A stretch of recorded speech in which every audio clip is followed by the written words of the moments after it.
तो सबसे पहले तो सभी प्रिय मित्रों का स्टडी एट होम परिवार में आपका हार्दिक स्वागत है। और स्टडी एट होम भारत का माना जाने वाला सबसे बड़ा जो ड्राइवर एग्जाम फील्ड में जो सबसे बड़ा प्लेटफॉर्म है और आप इससे जुड़े हुए हैं तो बहुत खुशी की बात है और आप सभी को इसके लिए बधाई। और आपका जो टारगेट है आप उसके लिए अच्छी सी मेहनत कर रहे होंगे, उम्मीद करता हूँ। और आगे भी आप ऐसे ही लगातार बढ़ते रहें और आपका जो टारगेट है उसको अचीव करने में हम आपका किस प्रकार से मदद कर सकते हैं आप कमेंट सेक्शन में हमें बता सकते हैं। हालांकि स्टडी एट होम है वो हमेशा से स्टूडेंट्स के प्रति समर्पित रहा है और हमेशा कुछ अच्छा कुछ नया और यहाँ पर आपको सिखाने का प्रयास हम करते हैं और करते रहेंगे। और अगर आपका साथ रहा तो दोस्तों ये सेशन आपको अगर समझ में आए और अच्छा लगे तो इस सेशन को आप लाइक और शेयर कर सकते हैं। शुरुआत करते हैं आज के इस सेशन की, क्योंकि ये जो सीरीज चल रही है इसमें हम फटाफट प्रश्नों को करते हैं, कम समय में अधिक जानकारी और कम समय में अधिक ज्ञान सीखने का प्रयास करते हैं। तो सबसे पहला प्रश्न है, डीजल इंजन में ईंधन खपत का कारण क्या है। जो डीजल इंजन होता है इसमें ईंधन खपत का कारण पूछा है। थोड़ा सा मैं इसमें कलर चेंज कर देता हूं, चलो ठीक है। तो यहाँ पर पिस्टन रिंग खराब होना, तेल का उच्च स्तर, टैंक में ईंधन का स्तर अधिक है, उच्च कंप्रेसर दबाव। डीजल इंजन में उच्च ईंधन खपत क्यों होती है? तो आप सभी को पता होगा कि जब सिलेंडर होता है, सिलेंडर के अंदर पिस्टन होता है और यहां पर कंप्रेसर बनता है, यहां पे कंप्रेशन होता है किसका? हवा का। अब यहाँ पे पिस्टन पिने होती है और ये पिस्टन इस कंप्रेशन जो दबाव होता है इसको नीचे आने से रोकती है। तो अगर पिस्टन रिंग अगर खराब हो जाती है तो ये कंप्रेशन नीचे लीक होगा, वो लीक होने से उचित कंप्रेशन नहीं बन पाएगा और यहाँ पर ईंधन की खपत ज्यादा होगी। तो ऑप्शन नंबर 1 का जो राइट आंसर ऑप्शन नंबर 1 हो जाएगा। प्रश्न 2 है, डेनसो 6 ऑयल कहां प्रयोग होता है? तो डेनसो 6 ऑयल होता है वो एसी के कंप्रेसर में ऑयल प्रयोग में आता है। ब्रेक के लिए डॉट 3 या 4 ग्रेड का ऑयल आता है। इंजन ऑयल के लिए 15W 40 ग्रेड का ऑयल आता है। ठीक है, तो यहां पर इन चीजों को आपको ध्यान में रखना है। प्रश्न संख्या 3 है, हाइड्रोप्लेन की स्थिति कब उत्पन्न होती है? हाइड्रोप्लेन की स्थिति है वो अत्यधिक बरसात के मौसम में यहां पर उत्पन्न होती है। ठीक है, जब हाइड्रोप्लेन की स्थिति तब होती है जब गाड़ी फिसलने लगती है और गाड़ी में जब आप अंदर बैठे रहते हैं तो भाप बनती है, चारों ओर जो आपके मिरर हैं, दरवाजे हैं, वहां पे जो पानी ही पानी हो जाता है वाष्प के कारण। वाहन में एयरबैग सिस्टम और सीट बेल्ट का होना क्यों आवश्यक होता है? आप सभी को पता है कि चालक और यात्री के बचाव के लिए गाड़ी में एक तो एयरबैग सिस्टम होता है और यहां पर एक सीट बेल्ट होता है। सीट बेल्ट की बात कर लेता हूं मैं, तो सीट बेल्ट का जो उल्लेख है धारा 128 में किया गया है। धारा 128 के पालन नहीं करने पर यहां पर सीट बेल्ट का जो उल्लेख है, यहां पर धारा 194 की जो धारा है, यहां पे बी, धारा 194 बी, इसमें सीट बेल्ट का उल्लेख किया गया है और पालन नहीं करने पर 1000 के जुर्माने का प्रावधान भी यहां पर किया गया है। तो सीट बेल्ट आप अवश्य लगाएं। सीट बेल्ट का उल्लेख करते समय मैं आपको बताना चाहूंगा, कोई भी गाड़ी है जिसमें आप सामने मुंह करके गाड़ी में बैठते हैं, सिवाय आप यहां पर जो मंजिली गाड़ी स्टेज करीज वाहन को छोड़ के, स्टेज कैरिज वाहन को छोड़ के सामने मुंह करके अगर आप बैठते हैं, उन सभी गाड़ियों में आपका सीट बेल्ट लगा होना जरूरी है। मुंह सामने हो और स्टेज कैरिज गाड़ी को छोड़कर आप किसी दूसरी गाड़ी में बैठे हैं तो सीट बेल्ट होना चाहिए। तो यहां पर यह है कि ऑप्शन नंबर सी, चालक और यात्री के बचाव के लिए सीट बेल्ट का प्रयोग किया जाता है। लुब्रिकेशन के कारण नहीं होती है। लुब्रिकेशन कहते हैं ऑयल को और इसका काम होता है यहां पर चिकनाई प्रदान करना। तो ये चिकनाई प्रदान करेगा तो इसमें घर्षण नहीं होगा, घिसावट नहीं होगी। ऑप्शन नंबर सी सही हो जाएगा। अंतरराष्ट्रीय ड्राइविंग लाइसेंस की वैधता क्या होती है? आप सभी को पता है इंटरनेशनल ड्राइविंग लाइसेंस नहीं होता। पहली बात तो ये नाम यहां पर गलत है, लाइसेंस नहीं होता, ये परमिट होता है। इसको आईडीपी के नाम से जाना जाता है, यानी कि इंटरनेशनल ड्राइविंग परमिट, और इसकी वैलिडिटी 1 साल वैसे माना जाती है। लेकिन अगर आपका लाइसेंस इससे पहले समाप्त हो रहा है, आपका जो पहले का जो डीएल है वो अगर इससे पहले समाप्त हो रहा है तो आपका आईडीपी भी पहले समाप्त हो जाएगा। यहां पर 1 साल या लाइसेंस की अवधि समाप्ति, इनमें से जो भी पहले होगा वहां तक आपका आईडीपी वैलिड होगा। आईडीपी की पूरी फॉर्म, पूरा नाम पूछे तो इंटरनेशनल ड्राइविंग परमिट, न कि आईडीएल। आईडीएल लाइसेंस नहीं होता, ये लाइसेंस की जगह परमिट नाम होता है। ठीक है, तो आप इस बात को समझ गए होंगे, मैं उम्मीद करता हूं। प्रश्न संख्या 7, दोस्तों अगर ये क्लास समझ में आ रही है, मजा आ रहा है तो आप कमेंट सेक्शन में जरूर बताएं, उससे हमें मजा आता है और हमें मोटिवेशन मिलता है और हम अगली क्लास को और भी बेहतर करने में हमें जोश मिलता है, हमें जुनून यहां पे जगाना पड़ता है आपके कमेंट को देख के, और हम और भी अच्छा आपको पढ़ाते हैं।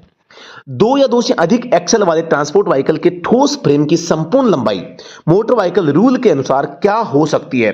तो यहां पर आप सभी को पता होगा 12 मीटर जो है आपकी ये लंबाई हो सकती है, 12 मीटर का रूल है। ठीक है, तो अगले प्रश्न पे चलते हैं।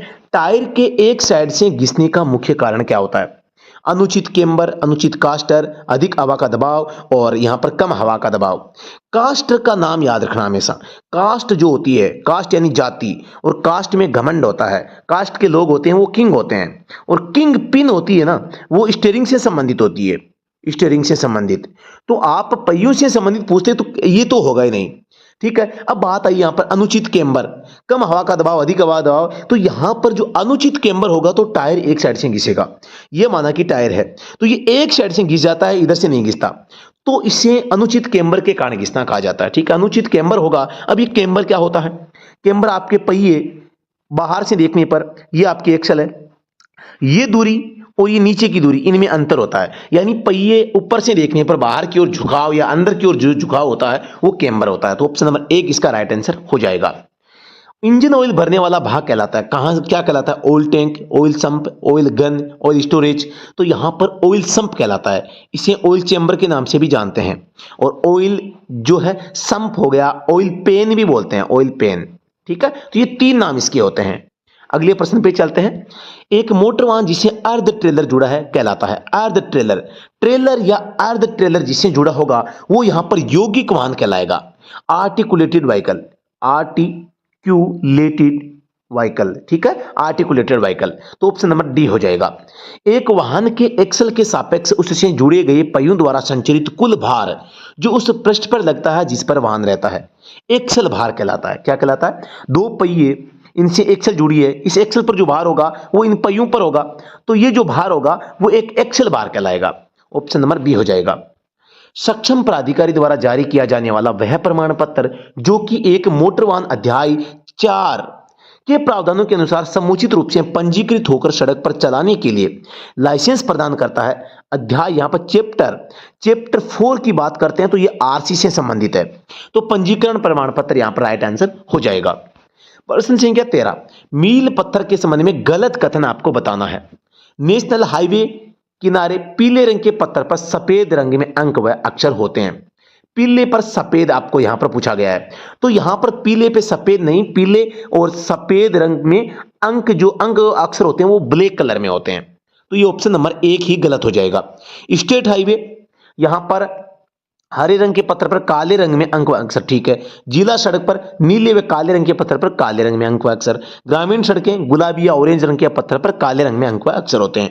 तो यहां पर ये तीनों ही सही है, लेकिन नेशनल हाईवे पर यहां पर ऊपर से पीला होता है, नीचे व्हाइट और व्हाइट के ऊपर ब्लैक होते हैं, यहां पे सफेद कर रखा है। ठीक है, तो यहां पर ये हो जाएगा। अगले प्रश्न पे चलते हैं। हेडलाइट में रिफ्लेक्टर किसका बना होता है? एल्यूमिनियम, तांबा, पीतल, सभी। तो यहां पर रिफ्लेक्टर एल्यूमिनियम मेटल का बना होता है। हेडलाइट में जो मतलब कि बल्ब होता है, हेलोजन बल्ब मोस्टली आजकल काम में लेते हैं। ये कितने वाट का होता है? तो लगभग 15 वाट का होता है। ठीक है, तो यहां पर आपको वो वोल्ट पूछे तो 12 वोल्टेज का होता है। इसके अलावा हेडलाइट में जो आपका दर्पण होता है वो अवतल दर्पण होता है, अवतल दर्पण। ठीक है, तो ये बातें आपको याद रखनी है।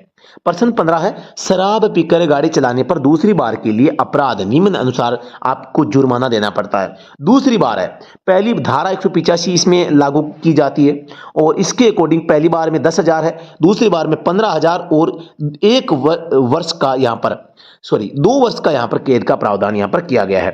तो 15,000 और 2 वर्ष की जेल का प्रावधान दूसरी बार अगर आप शराब पीकर पकड़े जाते हैं तो यहां पर आपके ऊपर जुर्माना लगता है। अगला प्रश्न है, खालिस्तान का अर्थ है किसी वाहन के संबंध में वाहन का कुल भार और प्रमाणित भार और उस वाहन के लिए अनुमत अनुसार पंजीकरण प्राधिकारी द्वारा पंजीकृत जो वजन होता है वो वजन क्या कहलाता है? सकल वाहन भार, जिसे हम ग्रोस व्हीकल वेट के नाम से जानते हैं। जीवीडब्ल्यू क्या है? वाहन का कुल भार और प्रमाणित भार जो होता है वो जीवीडब्ल्यू होता है, ग्रोस व्हीकल वेट होता है। ठीक है, अगले प्रश्न पे चलते हैं। सड़क किनारे पर डबल पीली रेखा का मतलब होता है, सड़क के किनारे डबल पीली रेखा है तो यहां पर इसका मतलब होता है नो पार्किंग नो स्टैंडिंग, यान न तो रोकें न पार्क करें। ऑप्शन नंबर डी क्या हो जाएगा, राइट आंसर हो जाएगा।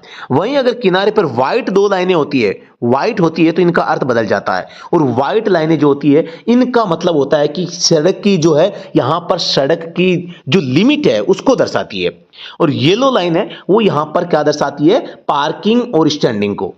अगले प्रश्न पे चलते हैं। किसी शारीरिक दोष या दिव्यांगता से पीड़ित व्यक्ति हेतु विशेष रूप से डिजाइन किए गए और बनाए गए वाहन जो मात्र अनुकूलित न हो और केवल उन्हीं के द्वारा या उनके हेतु प्रयोग किए जाते हैं, किनके लिए, दिव्यांग व्यक्तियों के लिए। तो ऐसा जो व्हीकल होगा वो क्या, उसको हम कहेंगे अनुकूलित यान या रूपांतरित यान। यहां पर इसको हम क्या कह सकते हैं, अनुकूलित यान या रूपांतरित यान। इनवैलिड वाहक, यहां पर यह भी सही हो सकता है ये पहले के रूप में, लेकिन वर्तमान में इसका नाम है वो रूपांतरित यान, इसका नाम रखा गया है। ठीक है, तो यहां पर रूपांतरित यान या अनुकूलित यान यहां पर हो जाएगा। अगले प्रश्न पे चलते हैं।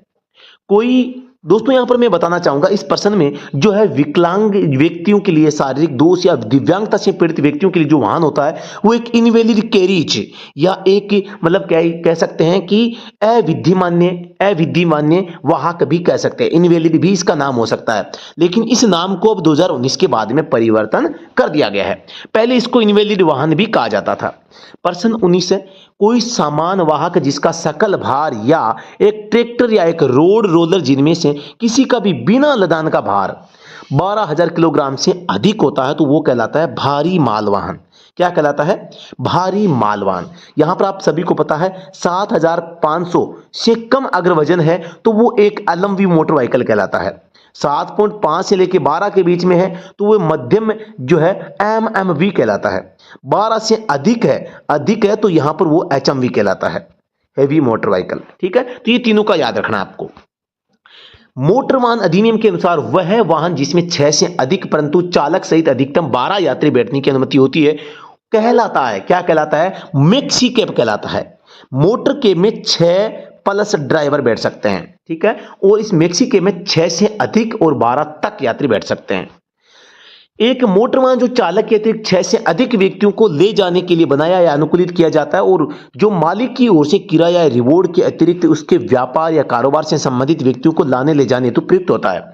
एक यहां पर व्यापार की बात आई है, कारोबार की बात आई है, तो यहां पर आप सभी को पता है 6 से अधिक व्यक्ति है और व्यापार या किराया या रिवॉर्ड के अतिरिक्त की बात है, मतलब कि आप किराए पर या रिवॉर्ड में नहीं जाते हैं। ठीक है, तो यहां पर आप व्यापार या कारोबार में काम ले रहे तो एक वो प्राइवेट सर्विस व्हीकल कहलाता है। ऑप्शन नंबर 1 हो जाता है, प्राइवेट सर्विस व्हीकल, पीएसवी कहलाता है यहां पे।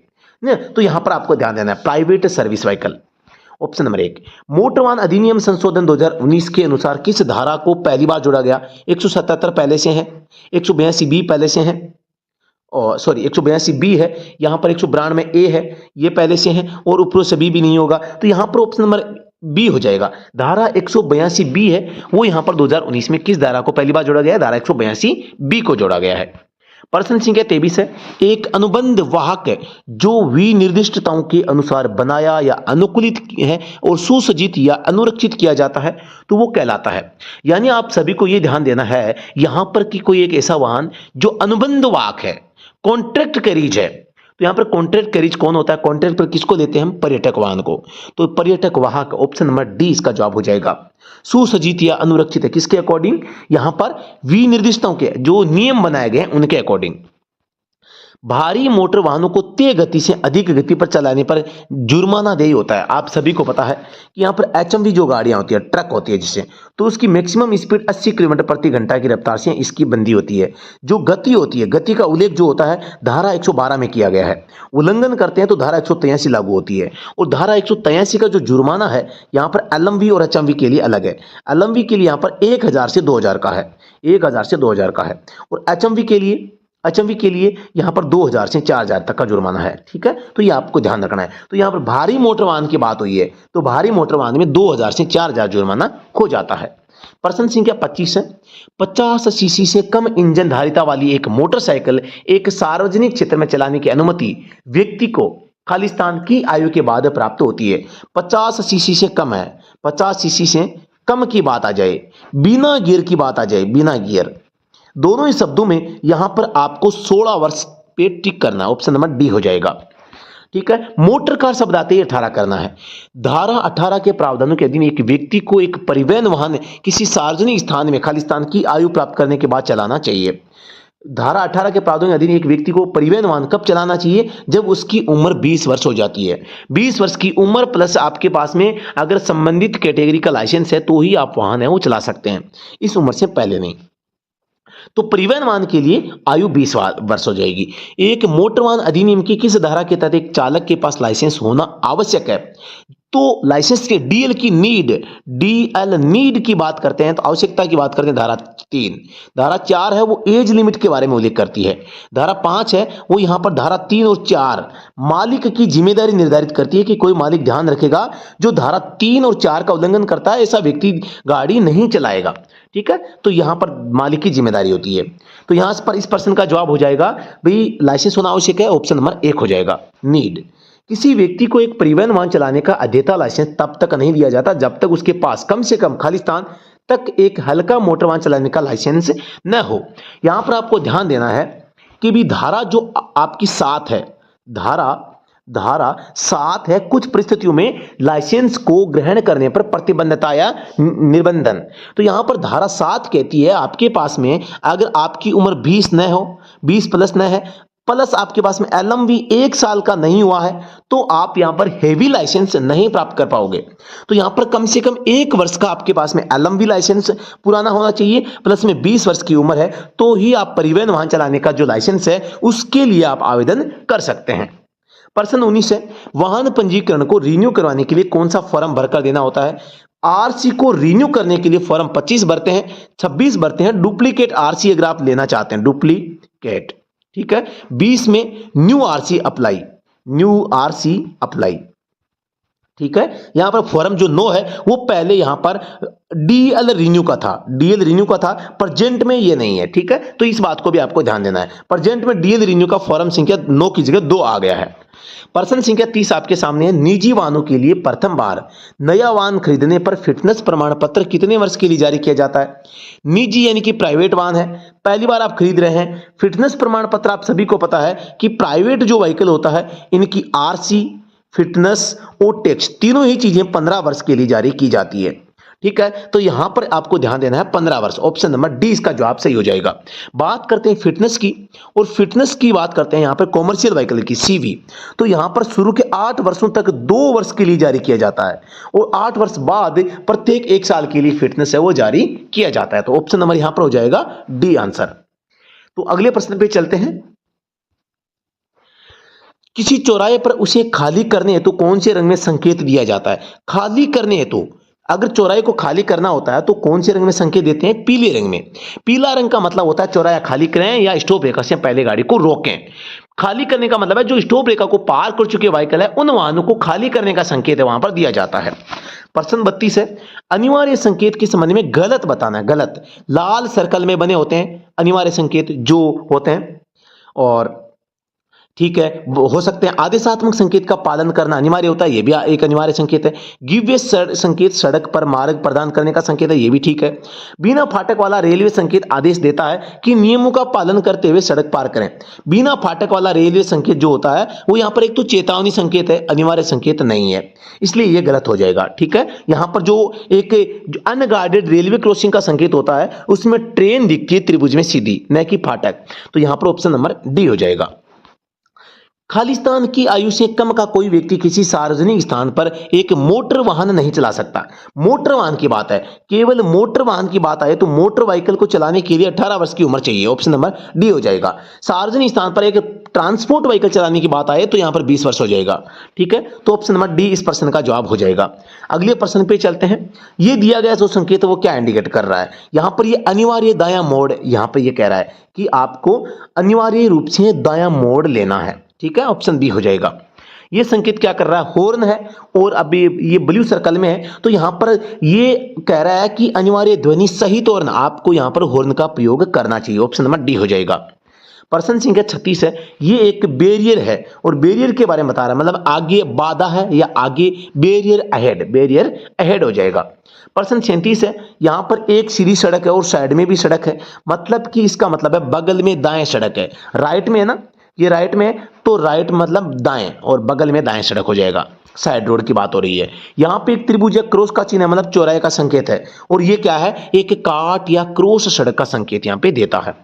प्रश्न 39 है, वाहन जब्तीकरण के बारे में आप क्या जानते हैं? वाहन जब्त कब कर दिया जाता है? जुर्माना वसूल करने वाली एजेंसी द्वारा वाहन जब्त करना, उसे हम वाहन जब्तीकरण के नाम से जानते हैं। तो ऑप्शन नंबर ए क्या हो जाएगा, राइट आंसर हो जाएगा। प्रश्न 40 है, इंजन के शीतलक यानी कि कूलेंट के तापमान को मापने के लिए किस घटक का उपयोग किया जाता है? तो इंजन के शीतलक यानी कि कूलेंट के तापमान को मापने के लिए यहां पर थर्मिस्टर का प्रयोग किया जाता है। थर्मिस्टर है वो यहां पर शीतलक यानी कि कूलेंट का टेम्परेचर मापने का काम करता है। अगले प्रश्न पे चलते हैं। डायोड दोस्तों यहां पर बैटरी से संबंधित है, ठीक है। ओके, अगले प्रश्न पे चलते हैं। हाईवे हाइप्नोसिस क्या होता है? हाईवे हाइप्नोसिस होता है सड़क पर यात्रा करते समय नींद लेना या ऊंघाई लेना या नींद की झपकी लेना। ऑप्शन नंबर सी हो जाएगा, हाईवे हाइप्नोसिस। अल्टरनेटर का उद्देश्य होता है, अल्टरनेटर और एक डायनेमो। डायनेमो होता है जो केवल हाई स्पीड पे काम करता है, डायनेमो हाई स्पीड पे और अल्टरनेटर लो एंड हाई दोनों में। तो यहाँ पर जो अल्टरनेटर होगा वो यहाँ पर हाई या लो आरपीएम पर अधिक इलेक्ट्रिसिटी बनाने का उद्देश्य अल्टरनेटर का होता है। प्रश्न संख्या 43 है, हाइड्रोलिक चलित क्लच का क्या लाभ होता है? हाइड्रोलिक का मतलब है कि आपकी पावर क्लच जो होती है, पावर क्लच जो कि ऑयल से, power clutch CLUTCH, power clutch जो कि ऑयल से चलती है उसकी यहां पर बात हो रही है, ठीक है। तो यहां पर आपको बताना है, पेडल बल द्रव्य की सहायता से ट्रांसमिट होती है। पेडल जो है वो किस माध्यम से दबता है? बल द्रव्य, बल क्या होता है, ऑयल होता है, और बल के दबाव से ही जो क्लच है वो दबती है। अगले प्रश्न पे चलते हैं। स्टार्टर मोटर कहां लगी होती है? तो इंजन के आगे, इंजन के पीछे, इंजन के ऊपर, नीचे। तो यहां पर पीछे लगी होती है। कहां पर? इंजन के पीछे। ये जो इंजन है, यहां पर इंजन शाफ्ट है, ये इसका रियर एंड है, ये फ्रंट एंड है। तो यहां पर जो रियर एंड है, यहां पर आपका क्या, फ्लाईव्हील लगता है, और फ्लाईव्हील के ऊपर एक क्लच असेंबली फिट रहती है। ये इसका फ्रंट एंड है, फ्रंट एंड के ऊपर पुली रहती है, और पुली के माध्यम से रेडिएटर, फैन वगैरह है, वाटर बॉडी है, इस प्रकार की चीजें जुड़ी रहती है। यहां पर इस प्रश्न का जवाब हो जाएगा ऑप्शन नंबर बी। अगले प्रश्न पे चलते हैं। वाइब्रेशन डैम्पर का क्या काम होता है? आपका ये इंजन है, इंजन में ये क्रैंकशाफ्ट है, उस क्रैंकशाफ्ट यहां पर फ्लाईव्हील है, यहां पर वाइब्रेशन डैम्पर होता है जो इसके कंपन को कम करने का काम करता है। किसके कंपन को? इंजन शाफ्ट के कंपन को। तो यहां पर इस प्रश्न का जवाब हो जाएगा, क्रैंकशाफ्ट को झटकों से बचाने के लिए, क्रैंकशाफ्ट को झटकों या कंपन से बचाने के लिए किसका प्रयोग करते हैं? वाइब्रेशन डैम्पर का प्रयोग करते हैं। अगले प्रश्न पे चलते हैं। एयर कूल्ड इंजन में सिलेंडर के बाहर बनी पत्तियां क्या कहलाती है? इंजन दो प्रकार के होते हैं, एक वाटर कूल्ड होता है, एक जो है एयर कूल्ड होता है। जो हवा से ठंडा होने वाला इंजन होता है ना, उसमें फिन्स होती है, और जो पानी से होता है उसमें क्या होता है? वाटर जैकेट होते हैं, ठीक है। तो ये आपको थोड़ा सा अंतर इसमें करना है। प्रश्न संख्या 47 है। डॉट 3 ग्रेड होता है किसका? इंजन का, संचारण इंजन का, ब्रेक द्रव्य का, स्वचालित संचारण द्रव्य का। तो ब्रेक द्रव्य का यहां पर डॉट 3 ग्रेड होता है, ठीक है। तो इंजन ऑयल का जो ग्रेड होता है, आपको मैंने अभी भी बताया था, 15W40 होता है। संचारण तन ईंधन का मतलब कि ट्रांसमिशन सिस्टम का, तो इसमें 80W90 होता है, ठीक है। और स्वचालित संचारण द्रव्य, इसमें ये गियर ऑयल की बात हो रही है, तो इसमें भी 80W85 का इस्तेमाल किया जाता है। ब्रेक द्रव्य में डॉट 3 प्रकार का जो, या 4 प्रकार का जो ऑयल हो काम में आता है। किसी वाहन की नंबर प्लेट पर लिखा गया पहला अंक या अक्षर किसका घोतक है? वाहन की नंबर प्लेट पर, जैसे कि नाम है RJ से स्टार्ट है, तो आप सभी को पता है कि ये उस अंचलीय कार्यालय का कोड वाहन, जहां वाहन पंजीकृत है, उसका ये मतलब कि निर्देश देती है। प्रश्न संख्या हमारे पास में 49 है। फ्यूल टैंक के वेंट होल के बंद होने पर क्या असर पड़ेगा? टंकी के अंदर कभी कभी हवा भर जाती है और हवा वो रिलीज नहीं हो पाती, और हवा फ्यूल की सप्लाई को बाधित करती है। इसलिए टंकी में एक हल्की सी क्या छिद्र रखा जाता है, जिसे हम वेंट होल के नाम से जानते हैं, जिससे कि टंकी के अंदर बनने वाली जो गैसें हैं वो बाहर निकल जाए। तो यहां पर क्या होगा? इंजन स्टार्ट नहीं होगा अगर वेंट होल बंद हो जाता है। कई बार मेरे साथ में भी मोटरसाइकिल में यह हो जाता है। प्रज्वलन कुंडली यानी कि इग्निशन कॉइल जो होती है, प्रज्वलन कुंडली का काम क्या होता है? उच्च वोल्टेज को उत्पन्न करना। ये प्रज्वलन कुंडली जो है, इसका अंग्रेजी में नाम है इग्निशन कॉइल, इग्निशन कॉइल। और इसका काम होता है, पेट्रोल इंजन में ये लगी रहती है, पेट्रोल इंजन। और इसका काम होता है यहां पर उच्च वोल्टेज को उत्पन्न करना। आप सभी को पता है पेट्रोल जो इंजन होता है इसमें बैटरी होती है, बैटरी के बाद में आपके इग्निशन कॉइल होती है, इग्निशन कॉइल डिस्ट्रीब्यूटर से जुड़ी रहती है और डिस्ट्रीब्यूटर है वो स्पार्क प्लग से जुड़ा रहता है। ठीक है, तो यहां पर स्पार्क प्लग इस प्रकार से काम करते हैं। तो ऑप्शन नंबर सी इसका जवाब सही हो जाएगा। तो दोस्तों यहां पर मैंने आपको 50% करवाने का प्रयास किया है और मैंने कोशिश की है हर पर्सन की भाषा आपको समझ में आए, उसका आंसर जो भी निकला हो उसका मैंने रीजन आपको बताया है। तो जो भी साथी इस क्लास को देख रहे हैं इस क्लास को आप लाइक और शेयर कर सकते हैं अगर पसंद आई है क्लास तो, वरना कोई बात नहीं, कोई समस्या नहीं है। साथियों यहां पर मैं बताना चाहूंगा अगर आप इस क्लास की पीडीएफ प्राप्त करना चाहते हैं तो आप हमारा जो यूट्यूब चैनल है इसकी वीडियो के डिस्क्रिप्शन में एक जो टेलीग्राम चैनल है व्हाट्सएप ग्रुप है इसका लिंक दिया गया है, तो आप उसको ज्वाइन कर सकते हैं ताकि क्लास का तुरंत नोटिफिकेशन मिल जाए और जो बेस्ट नोट्स हम शेयर करते हैं वो भी आपको यहां पर मिल जाए। तो साथियों अभी के लिए इतना ही, फिर से मिलते हैं नेक्स्ट वीडियो में, तब तक के लिए धन्यवाद। जय हिंद, वंदे मातरम।